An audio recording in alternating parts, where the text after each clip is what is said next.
Okay. Right. Okay, everybody, welcome. We're just going to do a test of the audio at the moment. 1, 2, 3, 4. Testing audio. You want to test audio? Okay. I'm just testing the live stream. Yes. Testing audio in the live stream.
Hello,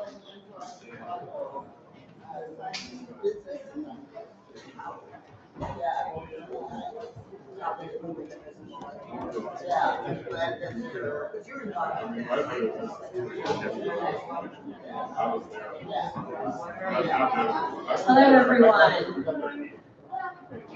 Good afternoon.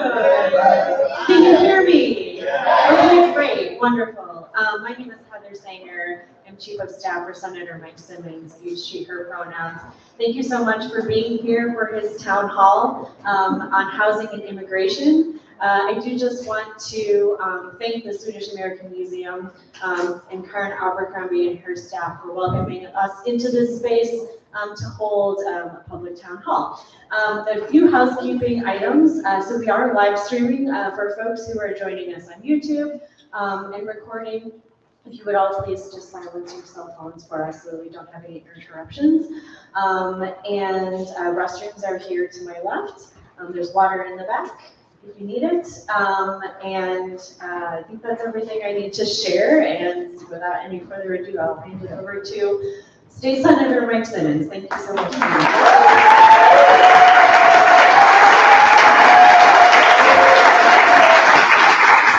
Good evening, everybody. Thank you so much for joining us for tonight's town hall. For those of you I have not met at this time, my name is Mike Simmons. I serve as your state senator for the 7th district, which includes the neighborhoods of Edgewater, Uptown, Andersonville, Ravenswood, Wrigleyville, Rogers Park, Westridge, North Center, Arcadia Terrace, Beaumont Woods, and Lincoln Square. I was born and raised in Lincoln Square, live in Rogers Park with my partner, and just have long-time connections to our community.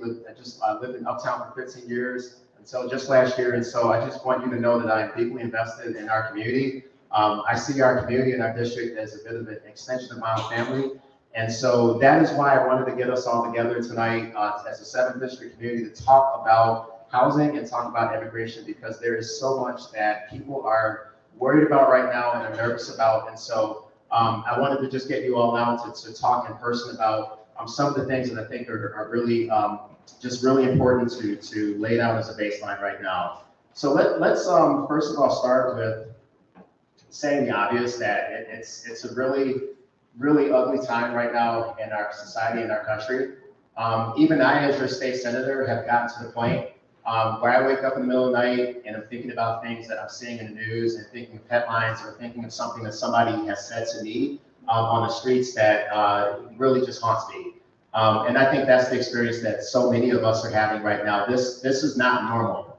It is not normal for the President of the United States to threaten to cancel people who are on the late night comedy circuit because he doesn't like what they said. But I mean, I am in my entire life, we've never seen this level of repression. And so, you know, before we get into tonight's program, I just want to double down and affirm for you that as your state senator, as you know, as far as my voice will go in the 7th district, I'm a part of the resistance.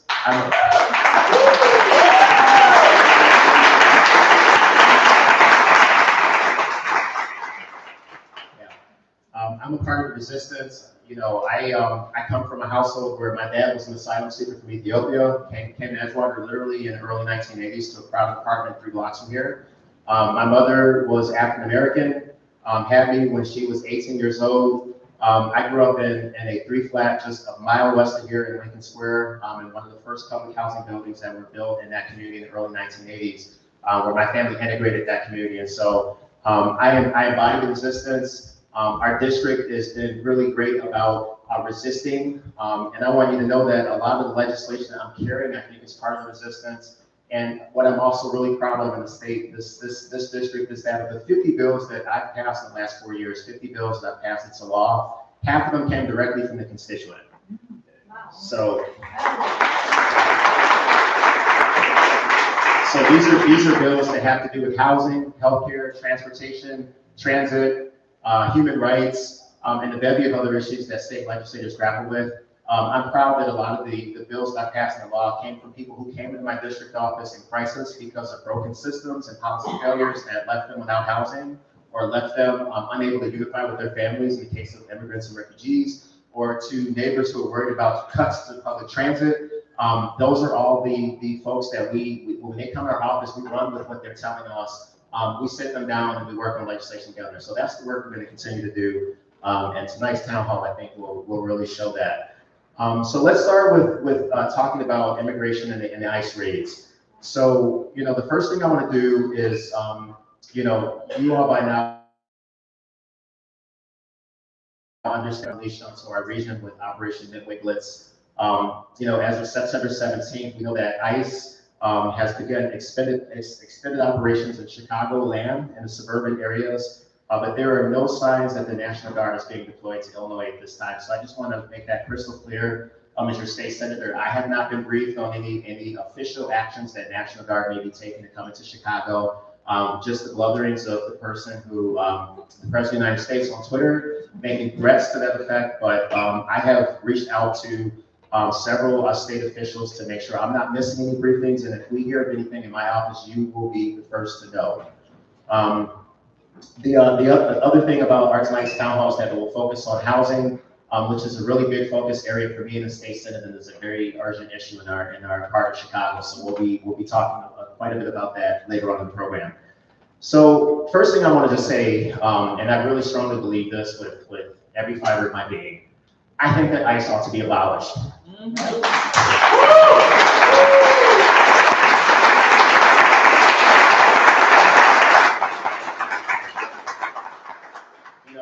I'll just say that ICE was created at a time of paranoia and anxiety in the Bush administration 20 years ago. I don't think that it was relevant then during the Iraq War. I don't think that it's relevant now, and it is not helping anybody be safer in our communities. And so I'm on record with that, and I'm proud to feel that way, and I will be personally advocating for it and pushing our Illinois delegation in Congress to bring forth legislation to put an end to ICE, because clearly ICE is well past the shelf life and is leaving us all terrorized.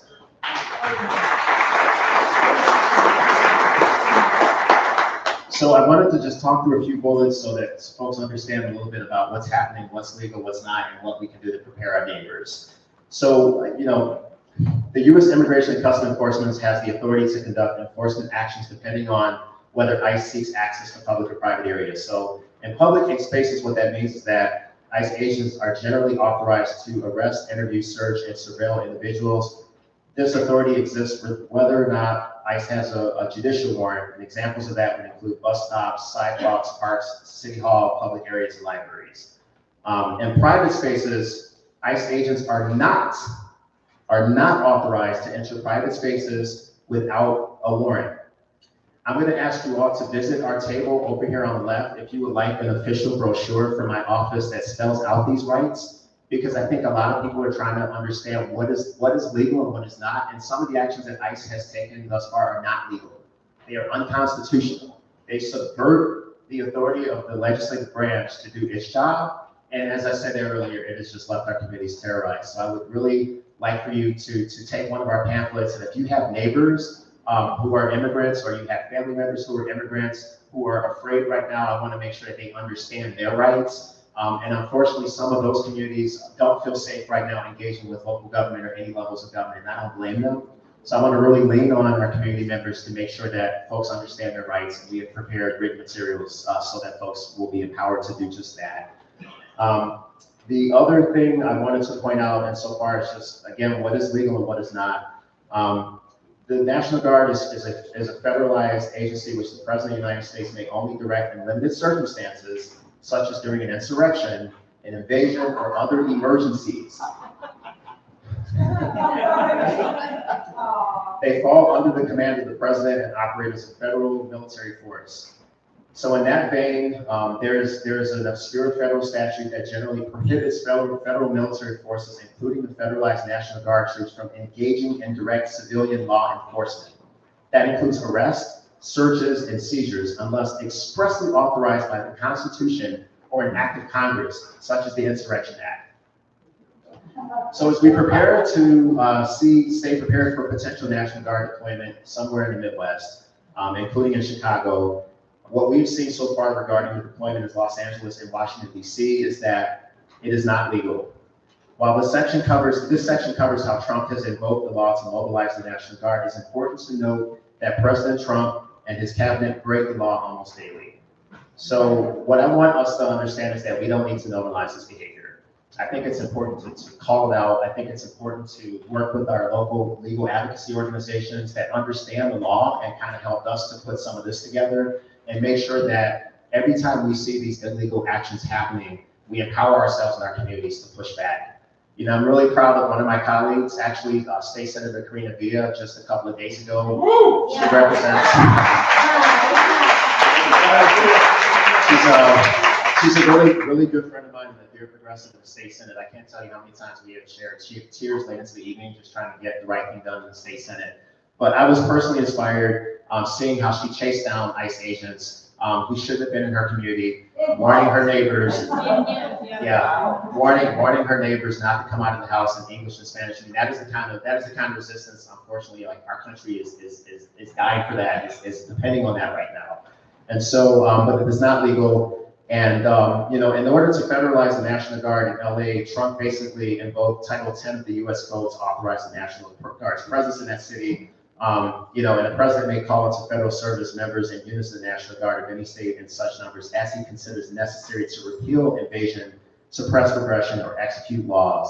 Again, none of this is the case. And so we just wanted to spell this out for you because people have called into our office confused about this and not understanding that what is actually happening is blatantly unconstitutional. And so again, we want to make that crystal clear for neighbors here tonight and those who are watching on the live stream, what the law is and is not.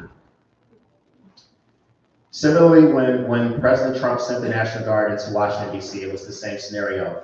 Unfortunately, D.C. is not a state the way that Illinois is. You know, I want to give a shout out to Governor Pritzker for not being supportive.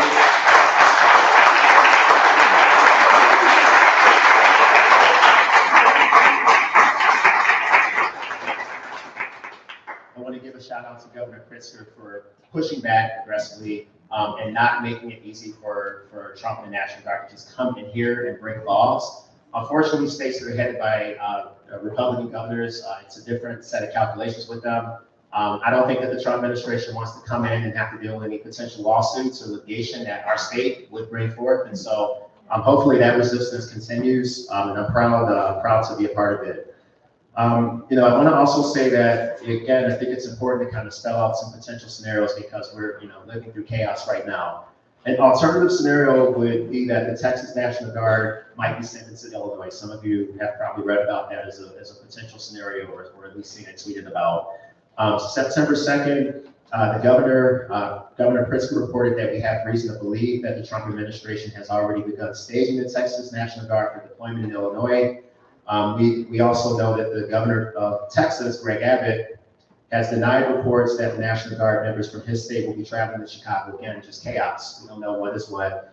However, a spokesperson for Governor Abbott told NBC Chicago that Governor Abbott and the state of Texas are ready, willing, and able to deploy all necessary resources to clean up the streets of Chicago should the president call upon them to do so. The likeliest legal mechanism here is that would be that the President Trump would invoke, again, Title 10, similar to what he did in Los Angeles, to federalize the National Guard and deploy members from other states into Illinois. The other possibility would be that under Title 32 of the U.S. Code, the Texas National Guard would, under Governor Abbott's control, come in as its own unit rather than being federalized. Both of those are awful, both of those are illegal, and no one is asking for either scenario. So that is the scenario that those are the dynamics that I've been monitoring to kind of get a sense for what may happen, so we're not left surprised or wake up to something that is out of a horror movie. And again, myself and my staff are monitoring this around the clock, and as soon as we know something, we will let you know.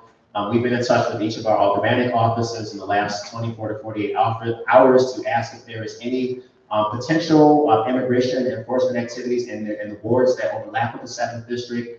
We have not heard, and from many of our aldermanic offices, that there has been any immigration enforcement in the 47th Ward, 40th Ward, 48th Ward, 49th Ward, 50th Ward, and 44th and 46th Wards, which we overlap with. We will continue to be in touch proactively with our aldermanic offices again so that we are not left surprised should there be enforcement activities. This is not a fun topic for me to go through during a town hall, but again, I think it's really important for you to hear from your elected officials what is going on so that we're prepared. So in transition, what I would like to ask is to push back against the threats of ICE and other federal agents in the National Guard. Let's talk a little bit about state legislation, because that's really where I come in most directly.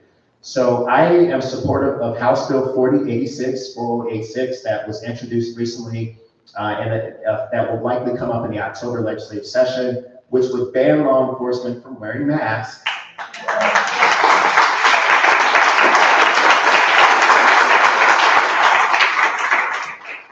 Masks, neck gaiters, or materials concealing their identity. Yeah. It's ridiculous. It's absolutely ridiculous. And I think that those ICE officials got in their car and drove away when my colleague demanded that they take their mask off. It shows that. It shows that that is the right thing to do. So I'm gonna be using everything I can, doing everything within my power to make sure that that legislation gets to the Senate and gets a vote. And we'll talk about this, and we'll make sure that people never forget what happened 2 days ago in West Chicago. What you can also do is support the efforts of Illinois Attorney General Kwame Rowell in pushing back against ICE and the National Guard and their actions in Illinois through the courts. If you haven't signed up for my newsletter, please sign up for my newsletter, because we can help get that information to you. But you can also go to the Illinois Attorney General's website and study up on some of the resources that they put together. I think that they're doing a really good job of protecting us through the courts, so that we're not just invaded willy-nilly by powers that be. The other thing is that just educate your family, your friends, family, and neighbors about the Know Your Rights campaign. We've been putting out Know Your Rights templates since January, since the first immigration enforcement activity was seen in Rogers Park at corner of Greenleaf and Paulina. Still PTSD from that day, but we got resources out for you. The Know Your Rights campaign is a really solid list of rights that you should know about and should help to educate people that may directly be impacted by this. The other thing is just I want to make sure that you're aware of the Illinois Coalition of Immigrant and Refugee Rights, ICER. ICER is a phenomenal coalition of advocacy organizations that help to protect immigrant and refugee families like mine. It's really important what they're doing right now in this moment. The ICER's Family Support Network hotline is 855-435-7693. If you ever need assistance due to ICE detention, or want to report a suspected ICE sighting, I would really encourage you to make sure you reach out to ICE's hotline, or to my office, or to your elected officials immediately. So what can you do as a neighbor to help beyond that? Report any ICE sightings that you may see, any ICE sightings that you may see on social media or on community-made crowdsourcing maps. I want to make sure that you know about the People Over Places resource, or Padlet.com. This is a nationwide map that hosts day of ICE reports. So it's really important for policymakers to have an accurate sense of where ICE sightings may be happening, because it's going to help to make sure that we have smart public policy responses to what's happening right now that largely is not legal or warranted. Record, take pictures, keep up to date with the news. These are just a few of the other things that you can do to help take back our society and protect our neighbors at a time where they are under siege. And as I said earlier, call your elected officials and share your opposition to ICE. Call your federal members of Congress for our area. In our district, that is Jan Schakowsky and Mike Quigley. Make sure they hear from you that you are opposed to ICE and don't see a role for ICE in our communities or our state. With that, I'm going to take a deep breath. As I said earlier, it is a very tough topic. We're going to now move on to housing, because I want to make sure that we have enough room for questions. I'm sure some of you have a lot of questions, and I want to make sure that we have time to dialogue. So in transition to housing, initially this town hall was just going to be about housing, and with the developments that we're seeing in our country right now, I felt it was really important to touch on immigration and ICE raids. So for the remainder of the town hall, or at least in my presentation, we're going to talk about housing. So it's a really big priority area for my legislative record in the state Senate.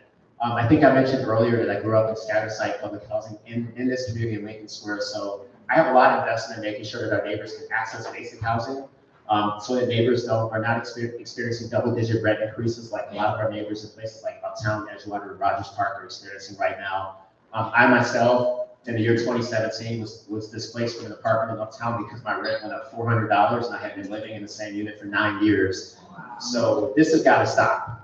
The current pattern of what we're seeing with a full-blown housing crisis in the state is going to lead to more displacement. It's going to aggravate an already low housing supply, and it's going to leave our communities less diverse and less desirable than they are currently. And so I always like to say that people like living on the far north side of Chicago because the communities that we have are the envy of the world. I mean, we have retail corridors that people would dream to have. We have diverse neighbors. We have people that have lived in our communities for decades. We have people that have just got here 10 minutes ago. And those are all our communities. And I'm dedicated to fighting to make sure that they all can live here and live sustainably and in affordable housing. The Institute of Housing Studies in DePaul recently reported that annual housing inventory has experienced a steep decline since 2019 in our state. Additionally, lower cost rental units are being lost to supply as supply remains stagnant and median rent across Chicago increases, resulting in limited affordable supply and unsustainable rent increases, as I just spoke to, for the limited available units. If you have not looked at the Institute of Housing Studies in DePaul, it's a great resource. Woodstock Institute also has really good housing policy reports that do a really good job of giving you a bird's eye perspective on what is actually happening in the housing market in Chicagoland right now. So I want to just point out that I am fighting to pass several pieces of legislation that I think would help with the housing crisis. So first, I support legalizing accessory dwelling units, ADUs, otherwise known as granny flats. This is a second housing unit that is often built on a single family residential lot. These are also sometimes referred to as coach houses. We have a few of them in the 7th District. I've seen them in places like Bowmanville and North Center. And they're a charter. I mean, they're a relic from a bygone era, and they really can be helpful in terms of meeting the demand for housing that we currently have on the far north side of Chicago. House Bill 1813 would basically allow us to legalize accessible dwelling units so that they could be used for housing. 75 constituents have written into our office in the last several weeks in support of House Bill 1813.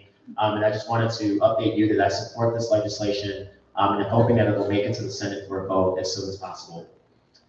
Secondly, there's House Bill 1814, which would allow for the development of multi-unit buildings in areas that are currently zoned exclusively for single-family homes. This law would basically require that development of what is known as middle density housing, such as duplexes, triplexes, and townhouses will be allowed on parcels where it is greater than 5,000 square feet in Chicago and in all municipalities in Illinois with 25,000 or more people. Sometimes people, I think, miss the point that the housing crisis isn't just limited to one municipality.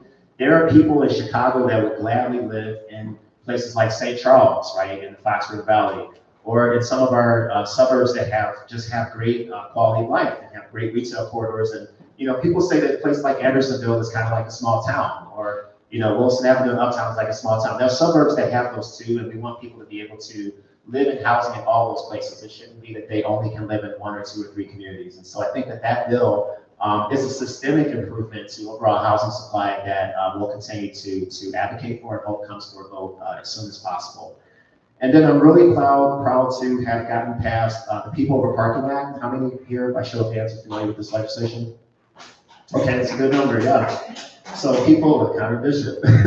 So People Over Parking is a really important legislation that essentially removes outdated requirements that there be minimum parking in new residential developments. It actually will have a bigger impact in some of our suburban towns that are seeing a lot of rapid growth right now, places like Aurora and Elgin that have a lot of new residents that are moving in that don't necessarily drive, right? These are people that don't have cars or they're relying on Metra. They like me, they're avid cyclists and bike most places. It doesn't make sense to stifle housing development by requiring a whole lot of parking minimums that are not likely to be used. So that legislation was included in the transit legislation that the Senate passed on May 31st that I supported. I strongly supported.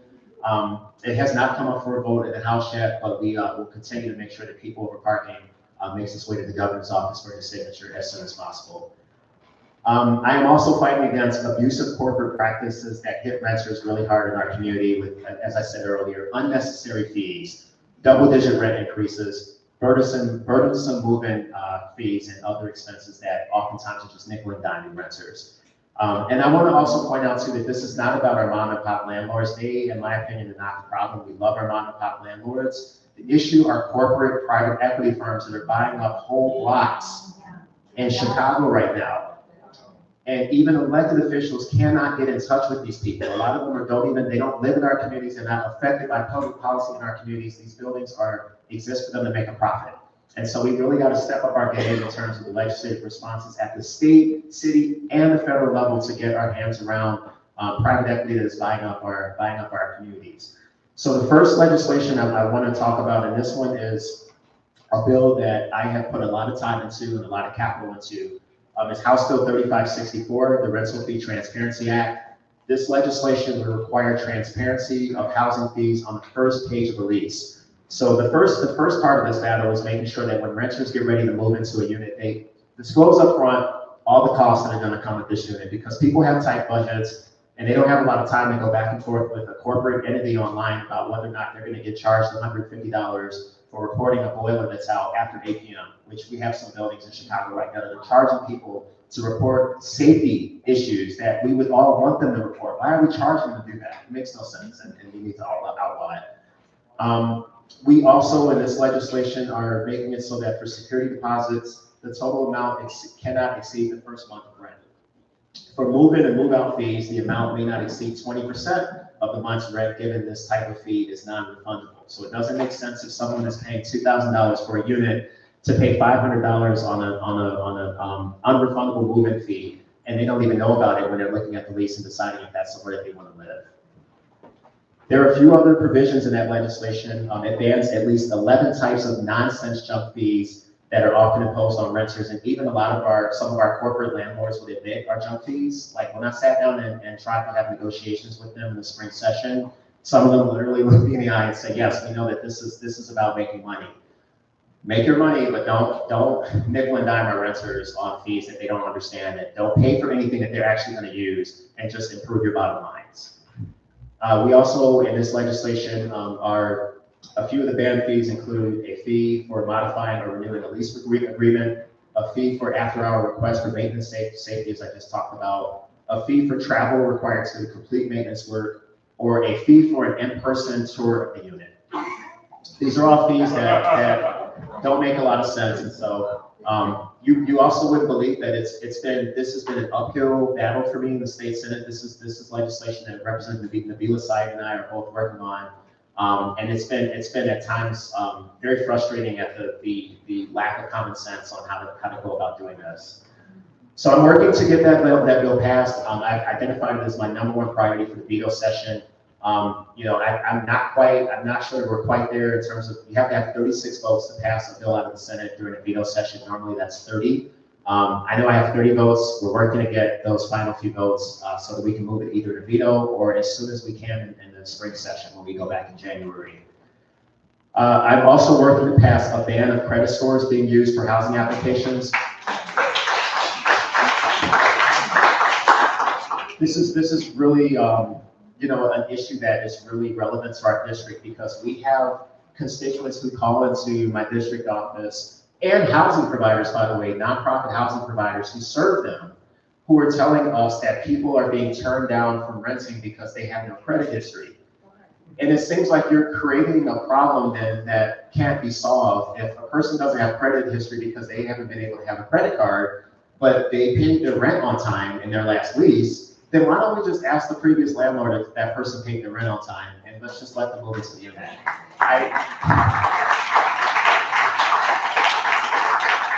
And there's some that would go back and forth on that debate, but again, I always start out with, how do we make sure that people have access to the housing that they need so that they can remain in our community, so that we don't have more people who are unhoused or who are doubled up, who are just very transitional and don't want to be. I mean, it really destabilizes our community, and so we need a tougher fight on that issue, and I'm proud to be a part of it. Below are a few further bill ideas that I would love your feedback on as these bills evolve. We want to explore establishing a definition of rent that requires heating and other essential services to be included with the price of rent, so that folks know upfront, again, what the full scale of their expenses might be. We also are researching the idea of granting a right of first refusal to renters and nonprofit organizations, which would grant them the right to purchase property before a building goes on the market. I appreciate it. And this goes back again to, we're seeing a lot of entities buy up buildings. Our cherished 2 flats and 3 flats that we see in places like North Center and Rogers Park. We want to get, if the market is going to do its thing and these buildings are going to get yanked up and we really don't have stronger protections to protect our neighborhoods, we ought to at least give the residents and people in the community the opportunity to purchase those buildings, or nonprofit entities to acquire those buildings so that they can remain accessible and affordable.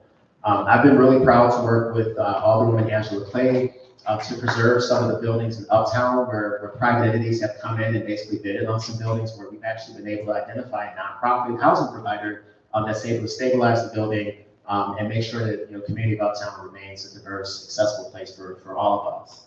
I've been really proud to work with Alderwoman Hatton to find state funds to bring new affordable housing buildings into Rogers Park. Did sit with Alderwoman Lady Hopworth and Alderman Andre Vasquez, and I'm proud to do that, and we'll continue to do that work. I want to also say, before we move to questions, that let's talk about home ownership.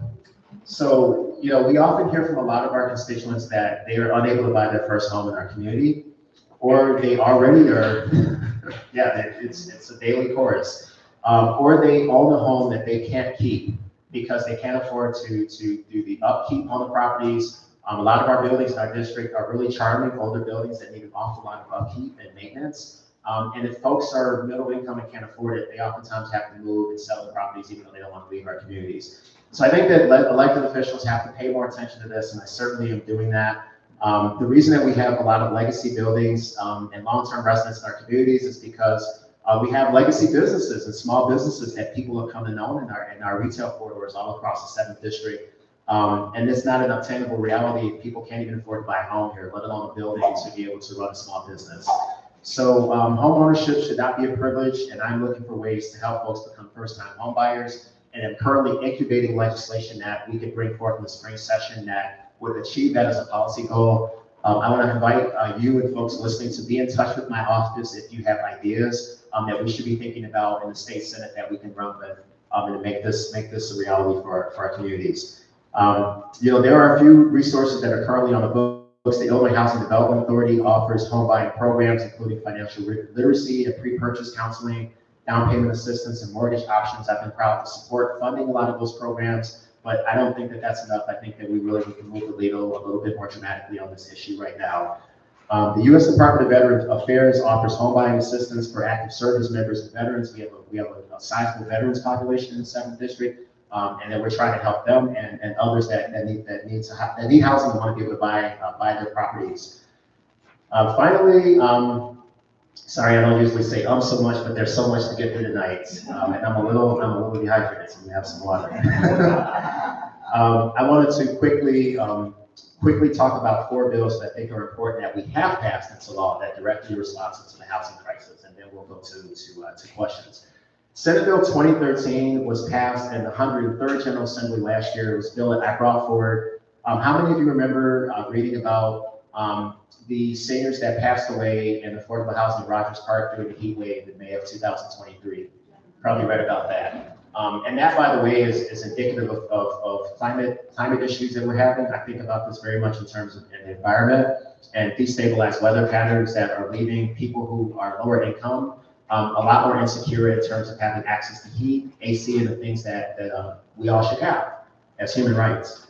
So this legislation is now the law of the land, requires air conditioning in all newly constructed state affordable housing buildings and units, and this also applies to state refinance affordable housing.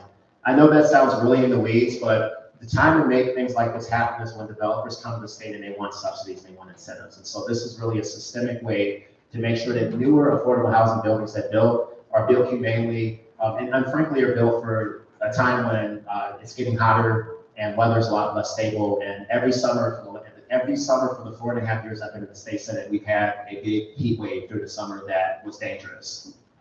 House Bill 2562 is similar to that bill, establishes basic heating and cooling standards for seniors in their properties.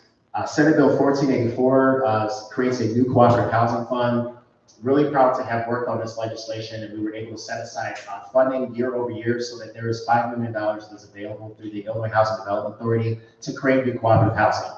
Cooperative housing exists all across the far north side of Chicago, and it's often some of the most stable affordable housing that we have in our communities, that has been there for decades, is well managed, and it's part and parcel of our communities. You see a lot of them in Uptown, you see a good number of them in Edgewater, you see a number of them in Rogers Park. We want that cooperative housing fund to preserve those buildings so that they don't become targeted by private equity. And we want to make sure that developers that want to build new cooperative housing are able to do it and able to work with the state and get the financial incentives they need to accomplish that. And then Senate Bill 1173, again, sounds very in the weeds, very in the policy weeds, but I think it's really important. There are a lot of our neighbors that are unhoused. We see it all across the 7th district, and it breaks my heart. I don't accept in our society that being unhoused is just a part of what it means to live on planet Earth. I don't buy that. I think that that's a policy failure. Those are budgets that have not prioritized housing. And frankly, elected officials that are not directly impacted by this and just haven't used their power and their positions to do something about the crisis of those that are unhoused. So Senate Bill 1173, which is now law, that was actually my most recent bill that was signed into law by the governor, I think just 3 weeks ago, prohibits notary fees for a free state ID application to ensure that unhoused people can obtain a state ID, which is often necessary for a job application, for social service programs, and housing applications. And let me tell you why that is really important, because literally as I walked through that, I didn't even think about this until just now. 2 weeks ago, I was at the 5700 North Kenmore Block Party at the Church of Atonement, and a constituent, an immigrant from Nigeria, pulled me aside and said, "Senator, I need to tell you something." And she pulled me aside and said that she had just lost her apartment. And so she had been sleeping on the streets for the last 3 nights. And I said, how did this happen to you? Because it's really important to understand how people get, and people don't just end up unhoused. Like something is happening that has produced this scenario. And she talked about how she didn't have the identification that she needed to enroll in the service programs that would allow her to keep her last apartment. And that's ridiculous. Like that is an easy to fix systemic issue that should not be another stressor on top of a scenario where somebody probably is already in low wage work, probably working 2 or 3 jobs, probably commuting 2 hours back and forth to make minimal wages, probably ununionized, and probably has 2 kiddos at home that they're trying to take care of. Let's keep them housed. And so I'm really proud that Senate Bill 1173 will just remove this fee so that people can get the notarization of their forms so they can get their state ID so they can navigate state programs. It's just well overdue.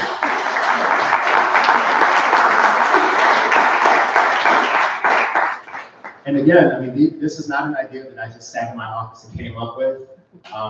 This is legislation that came from a constituent, no, it wasn't one constituent, it was a pattern of constituents who had come to our district office in Edgewater talking about this issue. And my chief of staff, Heather Sanger, was the one that sat down with me late last year and said, I think we should do legislation on this. And so we worked with the constituents to make it happen. And I just offer that as a proof point that we want your ideas. We think it's really important that this is a co-governing operation, that it's not just a state senator sitting in an office on an ivory tower writing legislation. That's not what our country and our state needs right now. Okay, and then finally, I want to let you know about the October legislative session. So that is scheduled for October 14th through October 16th and October 28th to October 30th.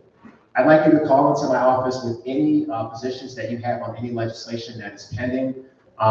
My staff can tell you that we read everything you send us. Just to give you an example, there have been 3,200 constituents who have written to my office about the transfer fiscal cliff this year. We read all of those letters. We respond to as many people as we can. And that is a big part of how we do our legislative process. If you have any other questions or concerns, again, reach out to our office at any time. My time and I are here to help you navigate the state bureaucracy.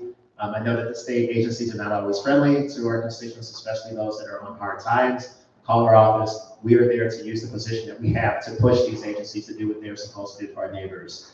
And then lastly, follow our sign up for our newsletter if you don't already. Follow us on social media at Senator Mike Simmons on Instagram, Senator Mike Simmons on Facebook. We're going to be creating a Blue Sky account soon because we are transitioning off of X. And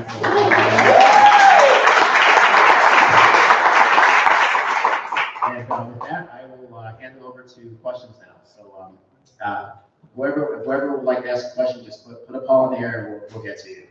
Right up front. You were earlier talking about ICE agents and how they could just come into our state, any state, that is not their jurisdiction, and do what they do and break the law. And I was looking at, this could be fake news that was on YouTube, but it's a lawyer that kind of caught my attention by what he said, that if they do come into, this is at the time when Trump was saying, when he was in Chicago, and he was saying that we have a Supreme Court or something in our state that would have them arrested if they break the law. I mean, put handcuffs on ICE agents the moment they break the law, and Trump can't do nothing about it. I would love to see that. Maybe because we can't impeach him, we can't touch him, he's breaking the law, we can't do anything. I want us to do something to say people have some power. Yeah. Because I'm scared that even, I know that I'm registered at the moment, but Yeah. I'm not sure that it'll be counted, you know, Yeah. not in the dumpster somewhere. Yeah, yeah. What a powerful question. Could you state? Oh, yes, absolutely. So what he's asking is that, is there a way that we can bring forth legislation to basically arrest the ICE agents that are carrying out illegal activity in our state? I like the spirit of that idea. I think that it is an idea that we really should act on. I think Senator Villa's actions the other day sort of speak to the appetite that's there to do that. Like I said, I think that ICE should be abolished. I'm proud of that. I've been saying that since I came into the state Senate. I'm also proud that one of the things I do want to mention, I forgot to mention earlier, is that the Illinois Way Forward Act was one of my first votes when I took the oath of office to become a state senator in 2021, and it was one of my proudest votes. The Illinois Way Forward Act prohibits state law enforcement from cooperating with ICE. And you know, one of the things is that people often think that, like, some of the younger, more progressive members of the state Senate are paranoid when we come forward with these bills. And these are not like random ideas. We are responding to threats that we see coming. And I'm so proud that my progressive colleagues and I worked on the Illinois Way Forward Act, and we were able to get that bill passed, because if that legislation was not on the books right now, our police would be cooperating with ICE. And so we preempted that with the Way Forward Act. And I think what you're suggesting is a really good idea in terms of how can we step up our counter enforcement. Why are we respecting Trump if he's breaking the law? Yeah. Why do we have to respect him coming here illegally? Yeah. In other words, if you break one part of the Constitution, that makes the whole thing go out the window. Yeah. That makes it illegal. That means that he can't do it. Simple as that. So Yeah. why can't the police just go in there and arrest them when they do something wrong? Yeah. That's not legal. Yeah, and you know what's interesting is that I'm speculating a little bit here, but if I had to make an educated guess, I would assume that the reason Trump called his own bluff is because he doesn't want the state of Illinois to sue the Trump administration. And so effectively, that's kind of what that is, right? Because, you know, the governor and several of our committee members spoke out and said, we're not interested in this. Like, we don't want this. Get out of our state. And so that's already part of what the response has been. But I like your suggestion that there can maybe even be a more formal. What's that? What's that? You didn't answer whether they're going to really try to do that. What? I can tell you, I would support it. I don't Okay. know the governor. States' rights. Yeah.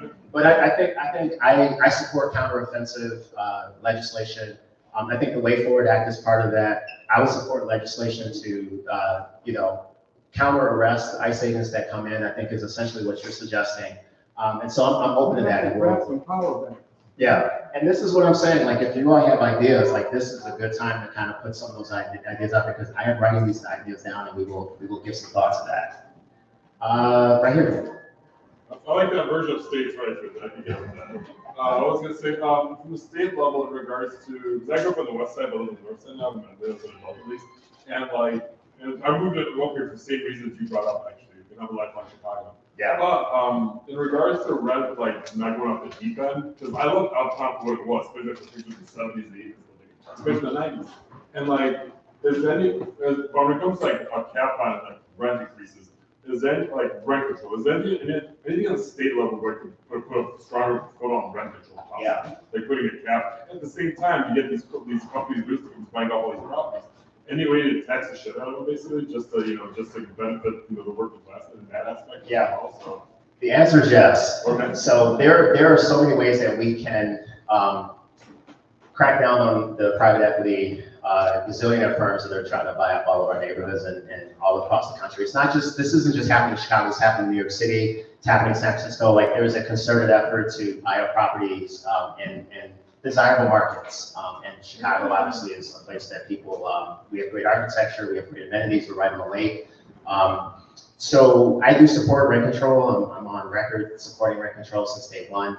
That legislation has not been able to come up for a vote, and it really frustrates me. Just to give you an example of I think it's really important for me to demystify what the state Senate office is. Part of the fight that I'm fighting in Springfield right now is to get a freaking housing committee in the Senate. We don't have a housing committee in the state Senate of Illinois. That doesn't make any sense. I'm not afraid to say that. I have asked the leadership in the state Senate if we can consider having a housing committee, and I was told when we convened for the 104th General Assembly that it was not going to happen. I was really frustrated by that. Myself and Senator Graciela Guzman were really outspoken and worked really hard behind the scenes to make that happen, and it was not granted. So we're going to continue to push for that, because why is a housing committee important? Well, because then you've got a principal committee that deals with all the housing stuff. It makes it easier for constituency advocacy groups to organize around these issues. Right now, what you have is a lot of housing committees, and I know, people may not like that I'm saying this in Springfield. I don't care. The reality is that there are 5 different committees that you have to navigate to move any kind of housing legislation in the state Senate. That makes it harder to move legislation. It makes it more of a complicated process. It's harder to organize, and I'm really at my wit's end with it. And so we're going to continue to be supportive of rent control. The last I checked, the coalition that's working on rent control is still evaluating the best strategy to sort of put pressure on people to support this or come up with some other ideas, right? It's like, well, if you don't support a ban on rent control, then you can do a preemption on limits on rent control so that municipalities would be able to opt in or out. In fact, that was the legislation that we had brought forward, and we couldn't get a vote on it. I don't even think we were able to get a hearing on it. Okay, and so if you don't support that, then maybe we support a cap on rent increases so that they're no more than 3% a year, in line with maybe not inflation at this time, but some other indicator that can make this a more predictable process for renters. But we can't even have a discussion on it right now if we don't have the political will to move forward on this. So let's move to the back here.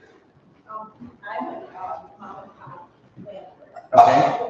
I've been 35 years and so the rent control idea is great. What happens is, and I probably have some people with rent control, if I'm with my tenants, is they always stay for a long time, so I'm like, oh, my rent's really $50. So then I feel bad, it's $50, right? So when I do a letter, I do some increase, and then I have to explain, I have to buy the cost, but I'm not gouging my instructions to the venture capitalists. But to your point on, you want to keep them on the pups, because a lot of times on the pups are wanting to keep all of us focused there, right? Not looking for a big dollar. But as far as rent control, when you think about there's a percentage that you can do as in bylaws. How many people could just buy the condominium and then they have renters, right? Yeah. So that percentage, that can be entertained from a venture capitalist perspective. They're trying to cut the costs of these communities. Well, maybe that community only wants a certain percentage of venture capital, let it be. I don't know how. Yeah, no, I appreciate the comments. I want to digest that a bit. There was a lot of substance in what you just said. What we should do, I don't have an immediate kind of response back because I'm thinking, which is good. We need our elected officials to think more about what their constituents say to them. So to tell you they always have an answer. Can we set up a one-on-one or a meeting where we can kind of dig more into this? Because I really want to hear more of your experiences providing housing in our community. I think that's a good baseline to start. And I want to hear more of your ideas. So we'll set that up at the end of the town hall. Yeah. Let's move back to the back left side of the room. Yeah. I'm actually on the receiving end of that. What I would like to see is just maybe a transparency of why the rent is going up. Yeah. There's a cost of living wage that many employers should offer their employees, but they would not. But it's the same thing. Like we like our landlords, but she's in the same situation. She did not appropriately move up the rent. All of a sudden, we got a huge gap, and now we're kind of screwed. So it's just a little bit of transparency how we can make it work. But, we do appreciate having those fees up front, and our new ways we have them. Thank you. Different story. But yeah, so we're in the same boat. We're having a little transparency, like knowing why the rent is going up. Yeah, and that's transparency would always be a premium and a rental application. The status quo right now doesn't even afford that, and so it just creates a really unsustainable situation in the rental market. So Okay, let's move back to the front. Yes. Hi, my name is Flora. What I wanted to say is this. I've been, individuals send me these things. I've been every March, got down here late because it's been important in my 70s to come out and speak on behalf of so much what affects one affects all. Right.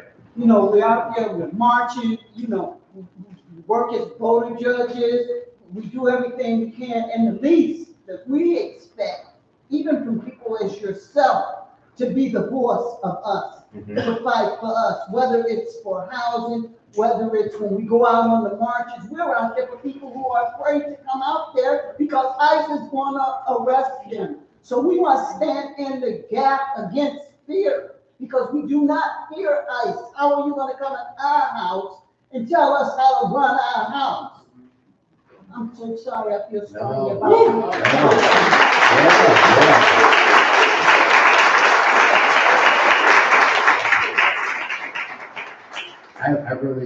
I really appreciate what you just said, what you just shared.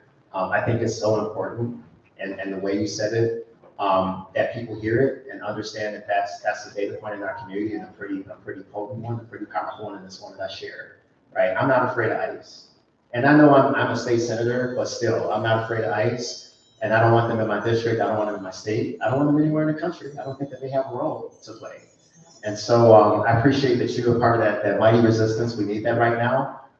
No matter what our elected officials tell you, like, we have never seen anything like this, and so we're depending on our communities right now to walk this resistance with us. And a lot of electeds don't have the answers. They may tell you they do, talking points, because we have not seen this in our lifetime. And so that resistance and that clarity, that moral clarity, is, I think, what's going to get us through this. And so I thank you for that. Yes, sir. Good question. If I get detained by ICE, if they decide to detain me, do they have to remove my Miranda? And if so, what if I don't speak English or understand English? Yeah. So anytime ICE would come to your door. Oh, I'm sorry. The question was if ICE were to try to detain him. Actually detain him. Would they have to read him his Miranda rights? And if he doesn't speak English, would they have to read it in his native language? The answer is that if we don't have a judicial warrant, then they shouldn't even be detaining you. And so they've already, right. And so that's where the governor has threatened to sue the Trump administration if they were to carry on with this. The reality is that this is wildly illegal. And that's why we're telling our neighbors that if you don't have a judicial warrant, and that is not articulated to you by the agent at your door through his thick or her thick mask, then tell them to get the hell out of your property or get the hell out of your house, right? And so that's really where it should land. But you know what? It's not easy for people to do that, right? People are afraid. Like if you were a single mother who's undocumented and have 3 children, you're not going to argue with some guy at your door in a mask. And that's the thing that, like, your anger, like, taps into the anger that I feel and the outrage that I feel that is what is happening right now, that people have this fear and their children have this fear. And that is not what my dad came here from Ethiopia. We didn't come here to have that experience. That is what we fled. And so I want to just say that they should absolutely be reading the Miranda rights if there's actually a warrant for the arrest. And in my version of society, they would be reading that in the native language of the person that they seek to detain. So we got a long way to go, because none of that is the scenario we're seeing right now. And who knows what a judicial warrant looks like anyway? Right. And that's another good question. What does a judicial warrant even look like? This is why I really want to make sure. There's a lot of misinformation and things going around on social media. I want to ask you to just take one of our pamphlets in the back that just has the straightforward things that if this happens, this is what you do. If this happens, here's what you call. Here's what to look out for. We want to make sure people are operating off good information and not unnecessarily fearful.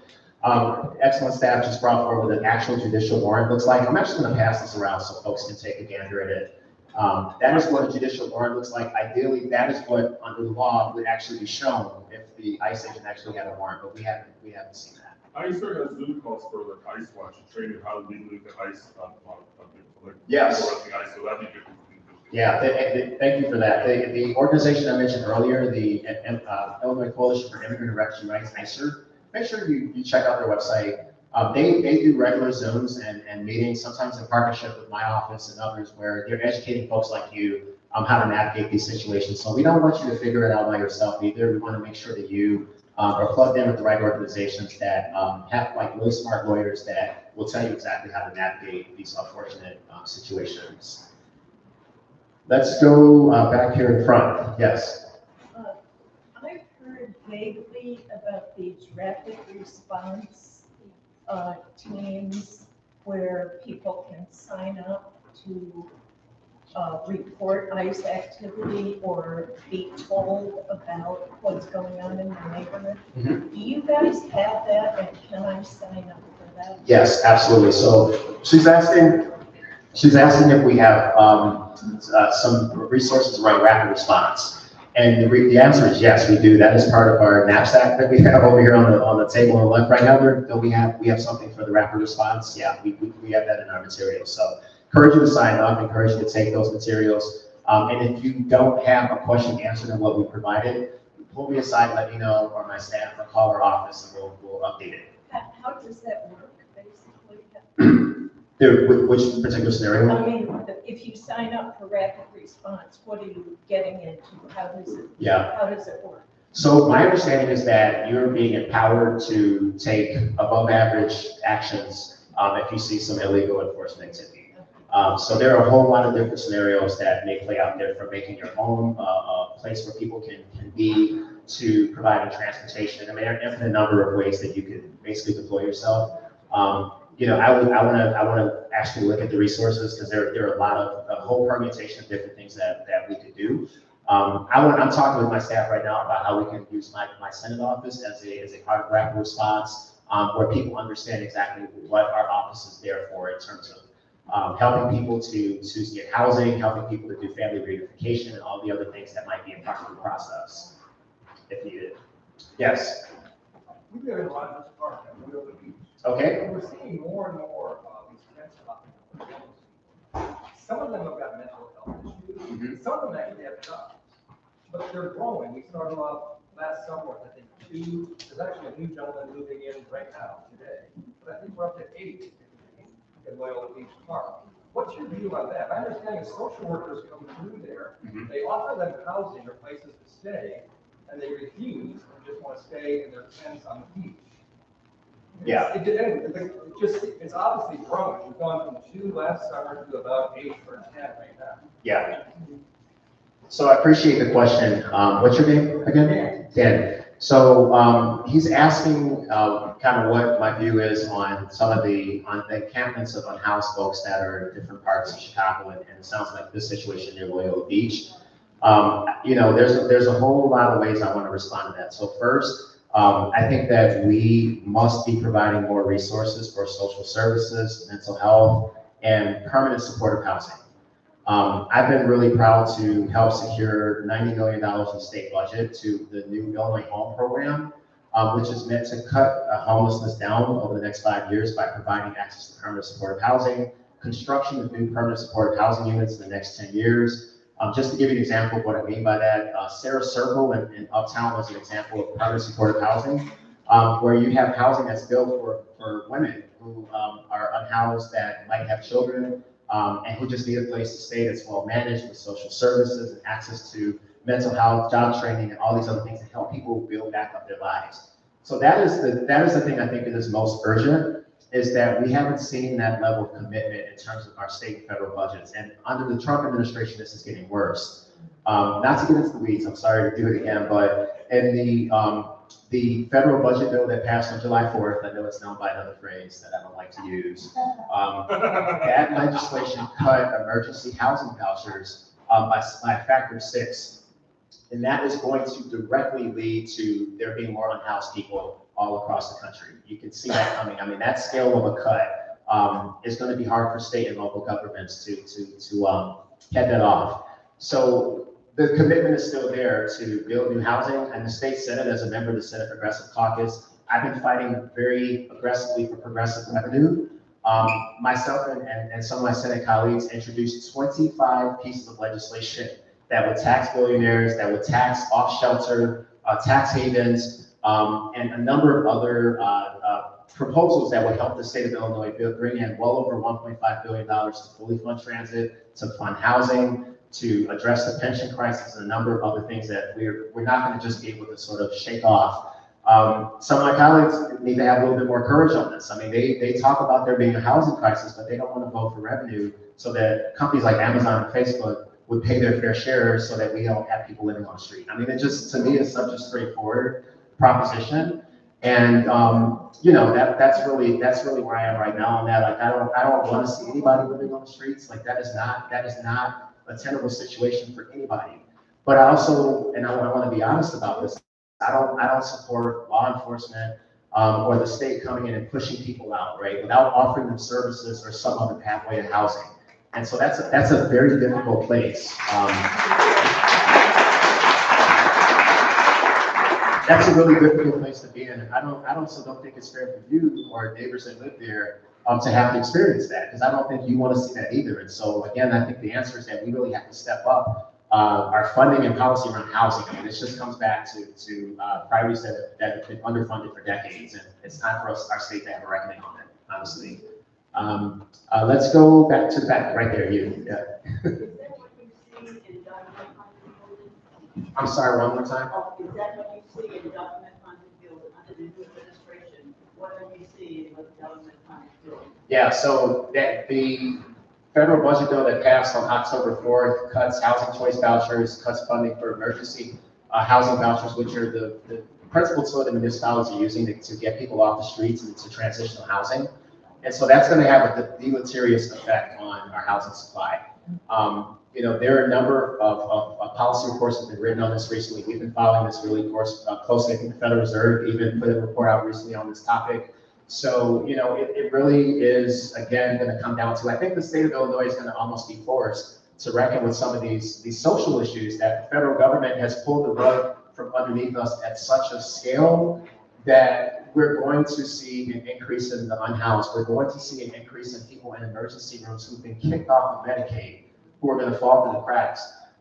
You know, this whole situation around the transit fiscal cliff, I don't want to have another situation in 5 years where transit is being underfunded and people are worried about buses and trains having service reduced by 40%. The way that we deal with these issues, honestly, in my opinion, is with progressive revenue, because there's no other path forward right now. These things cost money. It costs money to hire social workers that work at places like Sarah Circle to be able to provide that housing so that people don't live on the street. It requires money to fund organizations like the Howard Area Community Center that is helping people get access to job training and employment assistance so that they find real permanent jobs, not transitional jobs, not day labor jobs that don't allow them to be able to pay the rent that now is unpayable under the federal minimum wage. I mean, we really need almost a New Deal level investment in some of these issues that I just spoke of in terms of housing, transit, and healthcare. So I know that that's kind of a paragraph response, but it is a drop in the bucket in terms of some of the other fiscal situations that Illinois is going to have to deal with in the next few years. That starts with healthcare, goes into housing, transit, social services, and a lot more. I know that's really dismal, but that's kind of what we've been handed by the federal government. Yes. Yeah. So one of the things I wanted to ask you about is, Amy Christer, who is very proud of this, our government, has spoken recently about investments in data centers. Yeah. In our state, those use a massive amount of natural resources and energy. What, if anything, what conversations are you currently having about protecting the transparency of how these, private entities are using or potentially overusing our power or our groundwater? Where do you see, how do you see Illinois protecting those resources that should be for our community? Yeah. So the heart of that question is, and if you don't mind me paraphrasing, we're seeing a sharp increase on the demand on energy in our state. And a lot of that increase in demand is coming from data centers that have propped up in the last decade or so. More of them are scheduled to come online. We're going to have prices for energy go up because the supply is not currently meeting the demand. So the first thing is that the Illinois Senate is currently putting together legislation that is meant to address the imbalance in supply and demand of energy. We know that this is really a situation that we're going to have to reckon with in the next couple of years because of the points that you brought up around the data center and the bans. I would say that for me, the priority should always be that people that are living in their homes and their apartments should be able to have basic energy and not pay a fortune every month to be able to do that. You know, when I was a kid, I grew up really low income, and there were months when we couldn't pay the energy bills, or all of a sudden ComEd sent us a bill where the bill went up $50 or $60 from what it was the month before. That's a difficult situation, especially if the reason that uptick is happening is because more and more data centers are coming online. And some of those data centers, there's a whole debate that we have around the data centers and some of the public subsidies that they get, where they're getting off pretty sky high in terms of some of the land that they're able to build their data centers on at a discounted cost, because municipalities are trying to get productive uses on vacant land, so they give them land at a discount, and then they build a data center. Maybe they're using tax increment finance to do that, and then they're driving up the demand for energy, which is leaving us all with higher energy costs. So that's kind of how I think about it. And I'm really looking forward to seeing that energy bill when it's released to the Senate Democratic Caucus. And I'll make sure that our district has an opportunity to see that and weigh in on that at that time. Yes. How the decision is made, put a committee into Springfield? Yeah. Who makes that decision now? And can your progressive caucus put forward legislation calling for a housing? Yeah. So it's a great ABC's question. So she's asking, how do committees get stood up in the House and the Senate and the state legislature? And those are decisions that come at the leadership level. So it's, you know, from the Senate president, those that serve in leadership, and in the House, the speaker's office. They put together what is known as the organizing bill for the entire General Assembly at the beginning of each session. It's the first vote we take. We don't usually get an opportunity to review it. It's several hundred pages long, but we usually have things that we want to see, and we ask, hey, can we have this? And we find out usually a few hours before the vote if it's going to happen. That's a broken process. I made my displeasure known at the beginning of this General Assembly that doesn't work for me or my community or my district. And I think we ought to have a more democratic process for how we do it. I don't know if we could technically bring forward legislation. I'm looking at my Springfield legislative assistant, Jerry Leatherhead, right here, who is amazing, who is by my side all the time in Springfield and sees the battle scars and what we have to navigate to make progressive public policy happen. But it's a good idea, and we'll talk with staff and see if we can just introduce legislation to either make it happen or force a debate beyond just the beginning of the session. That's a good idea. Okay, we've got several other questions, and I want to make sure that we'll do about maybe 6 or 7 minutes more, and then I'm going to hang out after for folks that want to talk one-on-one. So let's go over here. Yes. Hi. So kind of related to Trump's attack on our immigrant communities here, the other big community an attack that hits me personally is the trans community. Recently, a lot of it is threatening financial blackmail on healthcare institutions for providing gender-affirming care, especially institutions. In Chicago, I know Chicago recently has massively cut back gender-affirming care, especially for youth. Yeah. A lot of it at times in violation of Illinois civil rights law. So I guess the question I have is how can we enforce Illinois civil rights law to make sure kids and adults all get the gender-affirming care that they need, and also how do we prevent the federal government from financially blackmailing institutions that are providing this essential care? Yeah. So this is thank you for the question, and the question that you've asked really gets at the heart of healthcare for trans communities. It's something that I feel really strongly about. In 2023, right after Roe v. Wade was overturned, the General Assembly took up legislation to enshrine reproductive rights legislation. By the way, I want you all to know I'm a staunch supporter of reproductive rights. And that includes gender-affirming care, that includes healthcare equity for LGBTQ communities. I'm proud to be the first and only openly LGBTQ person to serve in the Illinois Senate to date. Hopefully not the last. But I would say that, just tell you that in 2023, I have to push really hard on my Democratic colleagues in the Senate to include gender-affirming care in the reproductive rights legislation. I'm going to say that one more time. I had to push people on my side of the aisle, as a progressive Democrat, other Democrats in the state Senate, to vote to include protections for gender-affirming care and legislation that we ultimately passed out of the Senate in January 2023. I think I say it like that because it was one of the most upsetting moments of the last 4.5 years for me in the state Senate, that I had to remind my colleagues that my trans siblings are being hunted in states that surround Illinois, and don't you dare stand at another pride parade or stand at a photo op with me as an LGBTQ state senator and not vote for gender affirming care or make excuses behind the scenes.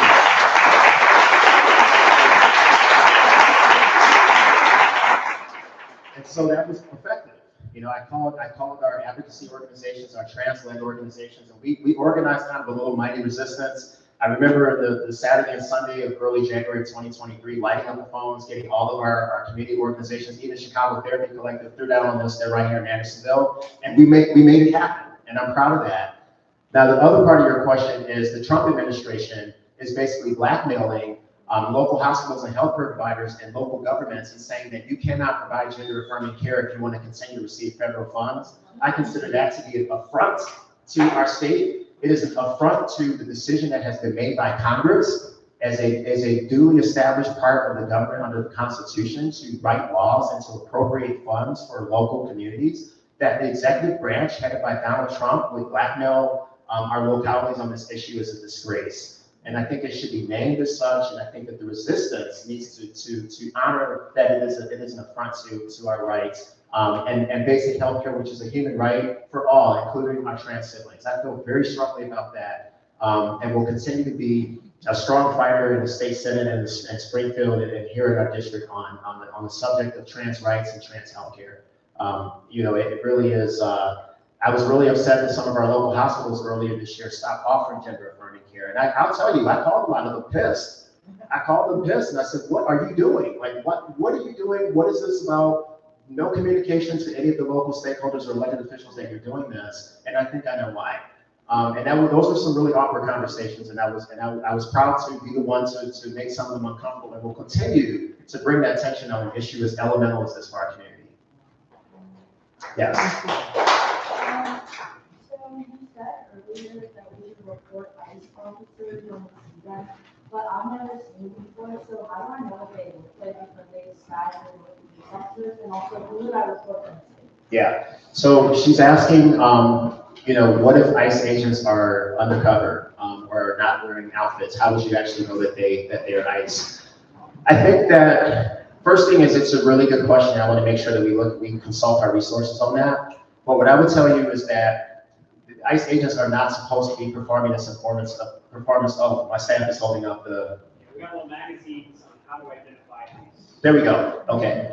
So I'm gonna let the resources speak for themselves rather than tell you what I would do in that situation, which is to abolish ICE or to look for an outfit because they should be doing undercover activities. This is part of the challenge too, is that we've actually requested the federal government to tell us how many ICE arrests have there been and who and where. And the briefings that we are getting, we feel are incomplete based on what we're hearing on the ground in different parts of northern Illinois. So, but I want to leave you with that booklet to make sure you have a crystal clear answer on that. Okay, we'll do a few more. We'll move to the front and the back to the side. Yeah. Well, I'm going, pessimistic now because of Trump being in office and everything. So, but, I mean, I hate to say it, but we don't want, after Trump is gone, we don't want another Trump. Mm-hmm. So what we're gonna just, as a politician, I think you're gonna have to listen to everybody. And I mean, I really wanted Kamala to be president. Me too. And I know you did, but you know, you wanted to strangle her too because she was just like, you get off the subject because, you know, the MAGA people hate that subject. Yeah. I'm not gonna say the subject.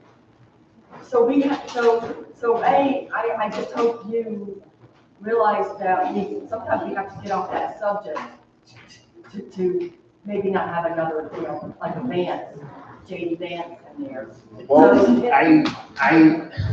all I can say. You're strong on that. All I can say is, like, just from a personal perspective, it's really hard for me as a Black, openly gay, son of an Ethiopian immigrant lawmaker, to not lead with values and basic rights. It is not about me either. Right, but it's about everybody. this is not our community though. And I know, but the first thing I always hear when someone puts a microphone in someone's face, they directly talk about them. And it's no longer about you or me. It is about getting rid of Trump and no fans. So we really have to kind of think out of the box. One thing is money shortage, tariff money. You're a senator. Please get somebody to follow that money, that tariff money, because he is cutting everything, and we don't know. Now, the tariffs are taxes. That is it. So you, as a senator, please follow that money. Treat it like an oil, like Texas, like oil. You know how Texans get money, Alaskans get money, or Alaskans get money. Our state needs to get that money. All states need to get it, and maybe you can work that out with your fellow senator. Yeah, we'll certainly take it under advice. Thank you so much. Let's go ahead. Senator Simmons, thank you so much for holding the town hall. My name is Justin. I live in the community just a block away, and I think I'm not alone walking around every day trying to do my job, daily things that should be routine, while holding the weight that our democracies, trying to be taken away, right? So I think everybody, I can get the sensation that there's an energy from everybody here. Everybody's so willing to jump in and to fight and to help, and whatever that means. I think me and everybody, we're looking to our leadership, looking to you, our local older people, Lenny and Andre Vasquez, for how do we do that? How do we jump in? And you provide some great resources on the table. I'm glad we're having a conversation today. So basically, I just want to keep having more town halls. I want to see a lot of collaboration between, our state leaders with our local level leaders, because we're more powerful together, right, than we are alone, and we are so much bigger than the villains we're trying to take away what makes America great, right, our diversity and our democracy. So please just keep holding these. Please keep on sending out, our daily lives are just inundated with emails and communications, but we need to keep on getting the ones that are telling us and pointing us to the right areas, right? How to join the fight, how to push back. So I really appreciate that. And we will keep doing town halls. These are some of my favorite moments as state senator, is just being with our constituents, being with our community. And so many people right now are scrolling at home, afraid and anxious, or worse. And so what I can do is use my platform and the Office of State Senator to convene us so we can talk, hold me accountable, understand what I'm working on, understand the inside game of some of what I deal with. A lot of legislators don't want to talk about the inside part. I think that you must know how the sausage is getting made in our spaces in government. And so we'll keep doing these town halls. I'd love to do, I think we're on the cadence right now doing them about once a month. And they've really been really helpful for us in terms of the work we're doing and just being in touch with the community. Of course. Susan. I was just wondering if any fathers have worked against the ice age and killed the man. Oh, yeah. So the question is, have there been any charges brought against the ICE agent that killed the Silvio gentleman that was murdered earlier this week? Do we know the answer to that? I don't believe so. I think it's ongoing still. Yeah, I think there is an ongoing, probably investigation, but they ought to bring charges against that person. Yeah.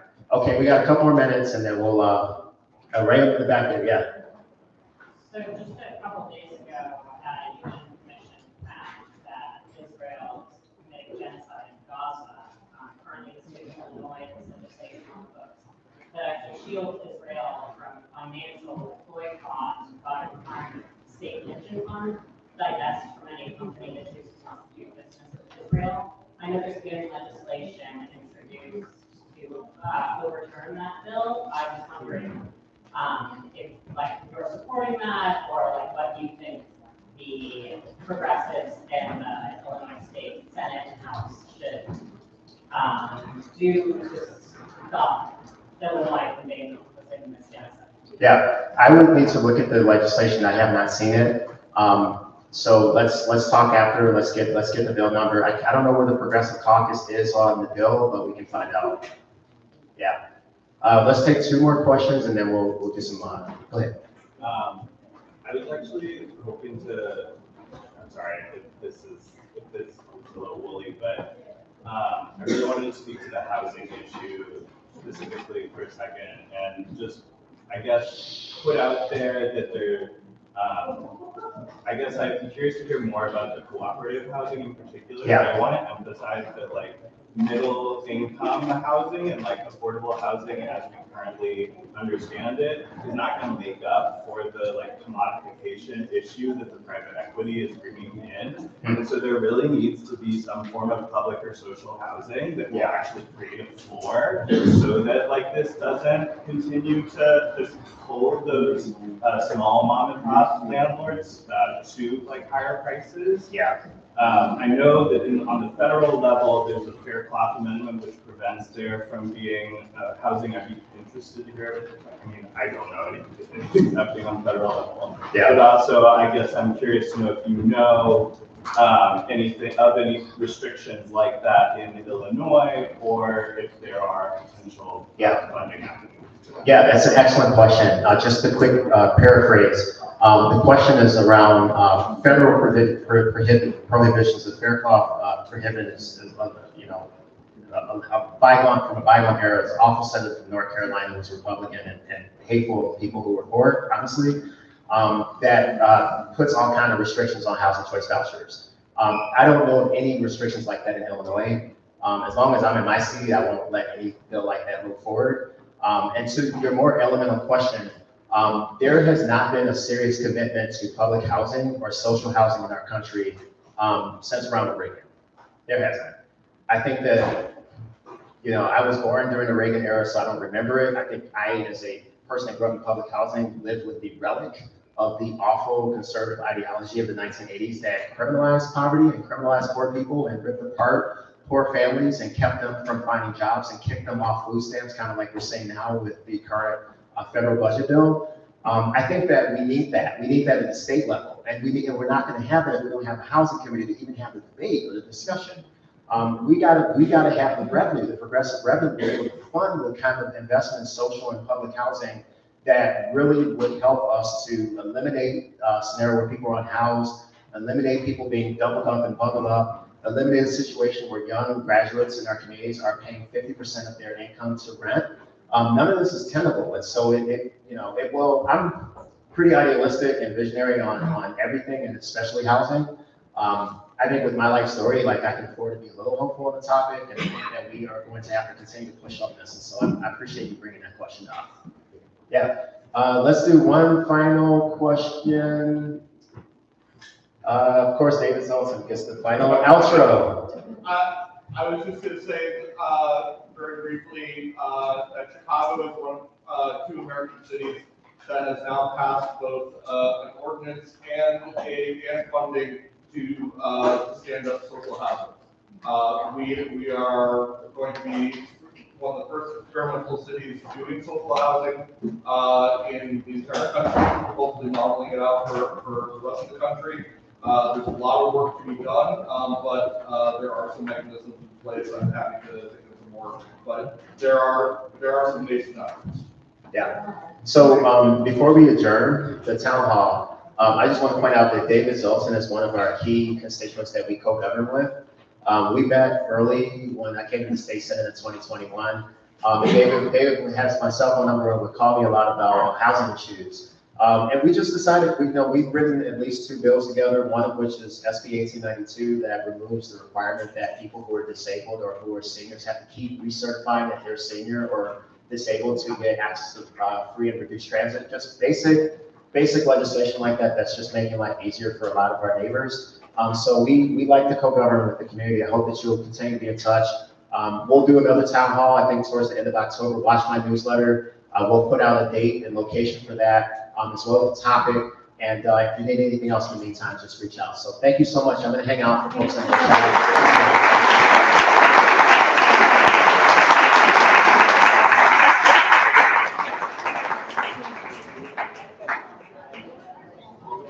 Okay, thank you. Hi, everybody, just 1 second. Yeah, that's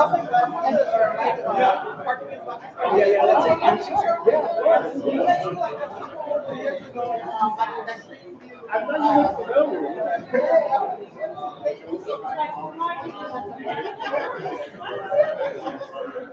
What's your name? Thanks for coming to my town. Did you learn something? I saw you smiling without your hair sometimes. Yeah. So we go to school at Disney and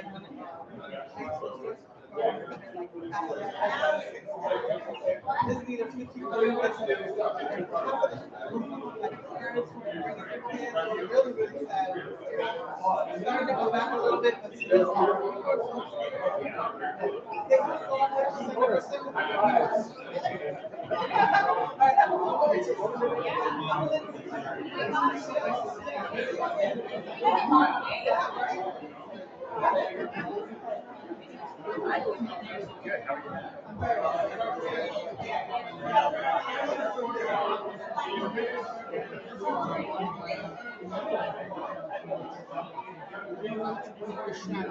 Okay, I got you.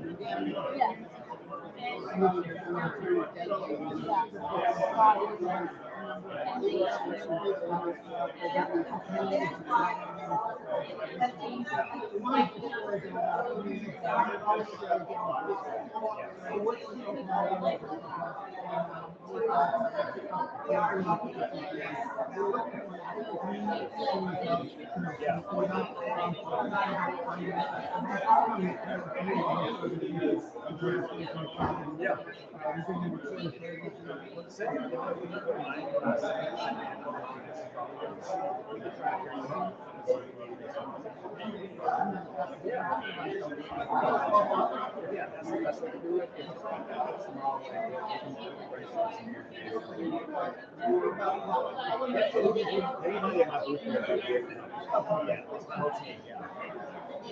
Excuse me for 30 seconds.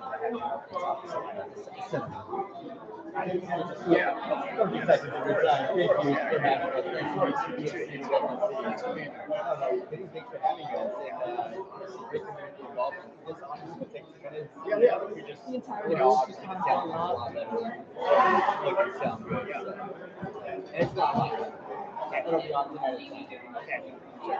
Heather, should we stop the live? We could keep it going. I don't know. It's kind of surreal. Like this is a new town.